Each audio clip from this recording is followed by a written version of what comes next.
उस टोली का दो नाम दिया गया है। ठीक है, काले मेघा पानी दे अगर हम शुरू करें पाठ को तो यहाँ देखेंगे सबसे शुरुआत में ही बता दिया कि उस टोली का नाम दो नाम है। एक है इंद्र सेना, है ना, यानी इंद्र की सेना, और दूसरा है मेढक मंडली। कुछ लोग मेढक मंडली कह रहे हैं, कुछ लोग इंद्र की सेना करे। यहाँ इंद्र से मतलब है, ध्यान रखिएगा, इंद्र से मतलब है इंद्र देवता। हम सभी जानते हैं कि अपने यहाँ जो मान्यता है कि वर्षा के देवता इंद्र माने जाते हैं। ठीक है ना, ये माना जाता है कि अपने यहाँ जो वर्षा होती है वो इंद्र देवता की कृपा से होती है। अगर वो प्रसन्न होते हैं तो बारिश होती है, अगर वो नहीं प्रसन्न होते हैं तो बारिश नहीं होती है।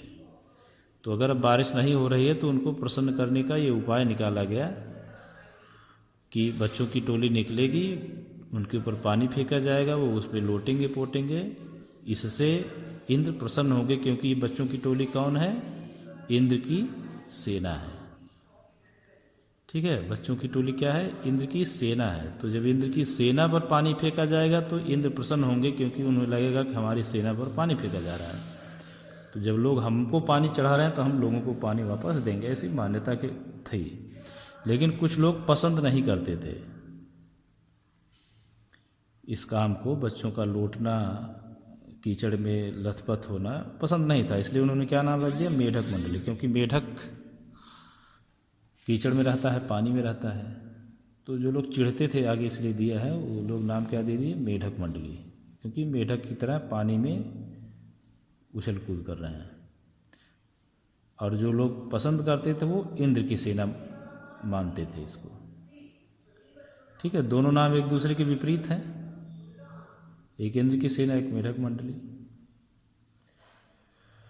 इसलिए आगे कारण बता दिया कि क्यों नाम दिया गया मेढक मंडली, क्योंकि वो पसंद नहीं करते थे। लेकिन उस मंडली की आगवानी, आगवानी जानते हैं? आगवानी क्या होता है भाई? देख रेख नहीं, स्वागत कहेंगे, है ना, वेलकम करना। उनकी नहीं, लीडरशिप नहीं, आगवानी स्वागत करना बस। उनकी आगवानी गलियों में होती, यानी जिस गली में वो झुंड जाता, वो मंडली जाती, लोग जो उस गली में रहने वाले लोग उनका स्वागत करते। कैसे? पानी फेंक करके। कौन होते वो? 10-12 से 16-18 वर्ष के लड़के होते, सावला नंगा बदन होता, जंघियाँ लंगोट पहन रखी, यानी ऊपर का शरीर पूरा खुला हुआ है, क्योंकि पानी में लेथड़ना है, इसलिए कम से कम कपड़ा पहन रखा है। एक जगह इकट्ठे होते पहले, फिर वहाँ से जयकारा लगाते। गंगा मैया की जय क्यों लगाते जयकारा भाई? कोई बता सकता है? गंगा मैया की ही जय क्यों लगाना है? यमुना मैया की जय क्यों नहीं लगाना है? तमसा मैया की जय क्यों नहीं लगाना है? कौन बताएगा भाई? ये जयकारा बिल्कुल सही, गंगा मैया का संबंध पानी से है, बिल्कुल सही। तो इसलिए हमने कहा यमुना मैया और तमसा मैया क्यों नहीं?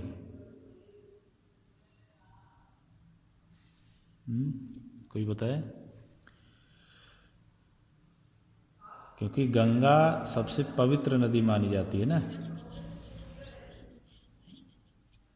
हाँ बिल्कुल, गंगा पवित्र नदी मानी गई है और सर्वश्रेष्ठ नदी मानी गई है। इसलिए जब भी कहीं पानी की बात, पवित्रता की बात, शुद्धता की बात आती है तो गंगा से तुलना की जाती है। इसलिए गंगा जल की बात होती है ना, शुद्धता के मामले में गंगा जल से तुलना होती है। तो यहाँ चूंकि ये पानी बरसाने के लिए इकट्ठा हुए हैं, इसलिए जयकारा भी पानी से संबंधित गंगा से, गंगा का लगता है। जयकारा का असर क्या होता है? लोग सावधान हो जाते, गांव के लोग जान जाते कि आज इंद्र सेना निकलने वाली है। इसलिए घर से बाहर जाती स्त्रियां, लड़कियां छज्जे पर, बारजे पर, वहाँ से झांकने लगती खिड़की से, है ना। और टोली क्या आवाज़ लगा रही है कि काले मेघा पानी दे। मेघा मतलब समझते हैं ना? मेघा क्या होता है? मेघा यानी हाँ बादल, हाँ, गांव में मेढक को भी मेघा बोलते हैं, वो वाला मत समझ लीजिएगा, है ना। गांव में मेढक को मेघा बोलते हैं। तो यहाँ बादल से मतलब है, तो काले बादल पानी दे। उसके आगे ये जो 3 लाइन लिखा है उसको ध्यान से रखिएगा, इसका अभी अर्थ नहीं खुलेगा। इस आगे की 3 लाइन का अर्थ हम एकदम लास्ट में खोलेंगे, क्योंकि पाठ में इसके बारे में विशेष चर्चा हुई है, ठीक है ना। ये वाली जो 3 लाइन है, खासकर ये वाली लाइन, गगरी फूटी बैल पियासा। अभी यहाँ हम सिर्फ शाब्दिक अर्थ लेंगे कि गगरी फूट चुकी है जिसमें पानी रखा जाता है, घड़ा, गगरी यानी घड़ा जिसमें पानी रखा जाता है वो फूट चुका है। फूट जाएगा तो क्या होगा, सारा पानी बाहर आ जाएगा ना। तो गगरी फूटी तो बैल प्यासा है, क्योंकि उसी पानी से बैल पीता। अब यहाँ बैल को सारे जीव जंतुओं से जोड़ सकते हैं, क्योंकि पानी नहीं रहेगा तो हर कोई प्यासा है। तो वही जयकारा लगा रहे हैं बच्चे कि गगरी फूट चुके हैं पानी और बैल प्यासे, यानी पानी नहीं है कुल मिला के, ठीक है ना। सभी जीव जंतु जानवर प्यासे हैं, इसलिए काले मेघा पानी दे, गुड़धानी दे। गुड़धानी को भी थोड़ा ध्यान देना है। यहाँ जो गुड़धानी शब्द आया है वो फसलों से संबंधित है, ठीक है ना। गुड़ और दूसरी फसल से मतलब है, तो गुड़धानी मतलब फसल से है, क्योंकि पानी जब बरसेगा तो फसल होगी, ठीक है ना। तो गुड़धानी मतलब क्या है, फसल है, ध्यान रखिएगा। तो काले मेघा को संबोधित है कि तुम पानी दो, और पानी से क्या होगा, गुड़धानी यानी हमारी फसल अच्छी होगी। ये बच्चे जयकारा लगाते हैं, ठीक है। यहाँ तक क्लियर हुआ। कोई शब्द, कोई कहीं कुछ समस्या हो तो यहाँ तक पूछिए। किसी को यहाँ तक किसी शब्द में कोई प्रॉब्लम हो तो पूछे। इस लाइन को ध्यान में रखिएगा, इस लाइन को हम बाद में लास्ट में इसके बारे में चर्चा हुई है, वहाँ पे और अच्छे से इसको समझेंगे। बाकी किसी शब्द में, किसी वाक्य में कहीं कोई समस्या हो तो बताओ, नहीं तो फिर आगे बढ़ाते हैं बात। किसी को कोई प्रॉब्लम?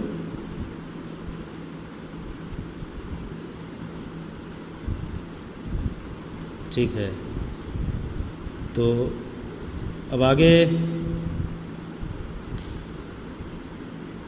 चलो, खुशी पड़ेगी। खुशी,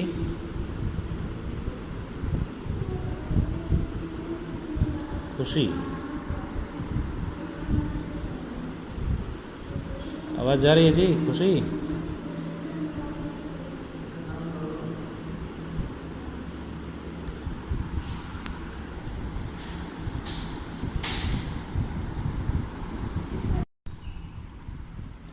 इसलिए इंद्र की सेना पर बचाया हुआ पानी भी फेंका जा रहा है, चाहे वो जेठ का आखिरी महीना हो, चाहे आषाढ़ का शुरुआत हो, पानी की कमी है, फिर भी लोग पानी फेंक रहे हैं। और बच्चे उसमें लथपथ हो रहे हैं, कीचड़ में लथड़ रहे हैं, और कीचड़ अपने शरीर पर मल करके हाँक लगा रहे हैं। हाँक लगाना क्या होता है? हाँक लगा रहे हैं, यहाँ लिखा है ना, हाँक लगाते हैं। हाँ, जोर से बोलना है ना, ऊंची आवाज़ में बोलना, जोर से बोलना, इसको कहेंगे हाँक लगाना। जैसे कोई दूर खड़ा हो, उसको दूर खड़े व्यक्ति को बुलाने के लिए, अपनी ओर आकृष्ट करने के लिए हम ऊंची आवाज़ में बोलते हैं, तो उसको हम कह सकते हैं कि हाँक लगाया जा रहा है। तो ये बच्चे भी ऊंची आवाज़ में गंगा मैया की जय या इस तरीके की आवाज़ लगाते हैं। और एक घर से पानी फेंका जाता, वहाँ लोट पोट लेते, तो फिर अगले घर की ओर चल पड़ते। और बादलों को टेरते, टेरना, टेरना यानी क्या करना?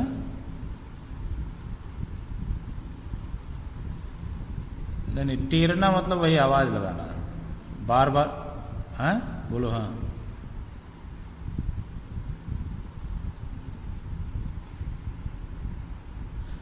हाँ, पुकारना, बार बार कोई चीज़ बोलना या पुकारना, वही कहा जाता है टेरना, ठीक ना। बादलों को पुकारते, बादलों को संबोधित करके बोलते कि काले मेघा पानी दे। अब उस समय की स्थिति को दिखाया है लेखक ने आगे यहाँ से, जब ये मंडली निकल रही है तो क्यों निकल रही है, उसका कारण दरअसल बताने की कोशिश किया यहाँ से, है ना, कि वे सचमुच ऐसे दिन होते जब गली मोहल्ला गांव शहर हर जगह लोग गर्मी में भुन भुन कर, जैसे भुनना शब्द का प्रयोग किया है, यानी जलना भुनना, है ना, त्राहिमाम करे। तो त्राहिमाम होता है, क्या होता है त्राहिमाम? अत्यधिक कष्ट की स्थिति, हाँ, अत्यधिक कष्ट की स्थिति को त्राहिमाम कहते हैं, ठीक है ना। लोग त्राहिमाम कर रहे हैं, अत्यधिक कष्ट उठा रहे हैं, तो गर्मी से लोग त्राहिमाम हैं। जेठ के दस्तपा बीत कर, दस्तपा यानी 10 दिन का तपना, 10 दिन का तपना, तपन, उसको कहेंगे दस्तपा। जेठ का महीना सबसे तपता हुआ माना जाता है, सबसे गर्म महीना जेठ का महीना माना जाता है, ठीक है। उसके बाद आषाढ़ आता है जो कि बारिश का महीना माना जाता है। गर्मी के ठीक बाद जो महीना आता है वो आषाढ़ होता है, हिंदी महीने में वो बारिश का महीना माना जाता है, यानी 15 जून के बाद ये होता है। और सामान्यतः माना जाता है कि तब तक बारिश आ जाएगी, लेकिन आया नहीं है। इसलिए आषाढ़ का पहला पखवाड़े ने पहले 15 दिन बीत गया है। क्षितिज, क्षितिज हम जानते हैं, क्षितिज क्या होता है?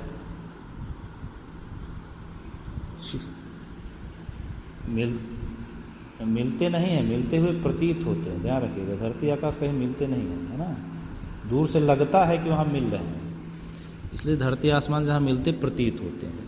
तो क्षितिज से मतलब आसमान से है। यहाँ बादल की कहीं एक रेख भी नहीं है, यानी थोड़ा सा बादल भी नहीं है, ठीक है। बहुत कम पानी, कुएं सूख गए हैं, जो तालाब होगा सूख गया होगा, नल में पानी आता है तो बहुत कम आता है, आधी रात को आता है तो खौलता हुआ पानी मानो आ रहा है। ऐसा कुछ करके स्थिति बताया है। शहर की तुलना में गांव की स्थिति ज़्यादा खराब है, क्योंकि गांव में पानी बरसता तो जुताई होती खेत की, है ना, लेकिन खेत की मिट्टी सूख कर क्या हो गई है? पत्थर हो गई है, उसमें पपड़ी पड़ गई है। हम देखेंगे खेतों में ज़्यादा खेत सूख जाते हैं तो ज़मीन ऐसे से फट जाती है, तो पपड़ी करके फट गया है। लू चल रही है, गर्म हवा कि आधे रास्ते में लू खा करके आदमी गिर जाए, अगर कोई उस लू में पड़ जाए तो वो बेहोश होकर के गिर जाएगा। फिर एक शब्द आया है ढोर ढंगर। ढोर ढंगर क्या होता है, कोई बताएगा? पालतू पशु, मवेशी, है ना, जैसे गाय हुए, भैंस हुए, बैल हुए, इनको कहते हैं ढोर ढंगर। ये सब प्यास के मारे मर रहे हैं, लेकिन बारिश का कहीं नाम नहीं है।